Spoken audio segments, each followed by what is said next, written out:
రక్షాబంధనం, దాన్ని రాఖీ పూర్ణిమ అని అంటూ ఉంటాం. మన సనాతన ధర్మంలో రక్షాబంధనానికి ఎంతో ఎంతో ప్రాముఖ్యం ఉంది. అన్నా చెల్లెళ్ళు, అక్కా తమ్ముళ్ళకి అన్యోన్యమైన బాంధవ్యాన్ని చూడడమే ఈ రక్షాబంధనం. ప్రతి చెల్లె అక్క కూడా తన అన్నయ్య తమ్ముడు ఎప్పుడూ బాగుండాలి అని కోరుకుంటారు. మన ధర్మంలో ఎప్పుడూ కూడా చెల్లి అక్క కష్టపడతారు తప్ప అన్నదమ్ములు కష్టపడకూడదు అని భావన చేస్తూ ఉంటారు మన అక్క చెల్లెళ్ళు. అలాంటి విశేషమైన పండగ ఏదైనా ఉంది అంటే అది రాఖీ పూర్ణిమ.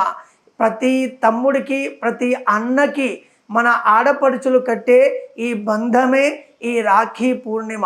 ఈ రాఖీ పూర్ణిమ రోజున రక్షాబంధనం అంటే నేను నీకు రక్ష కడుతున్నాను, ఈ సంవత్సరం అంతా కూడా నువ్వు బాగుండు, నువ్వు అభివృద్ధి చెందుతూ ఉండు అని సంపూర్ణమైన మనస్సుతో ప్రతి అక్క చెల్లె కోరుకుంటారు.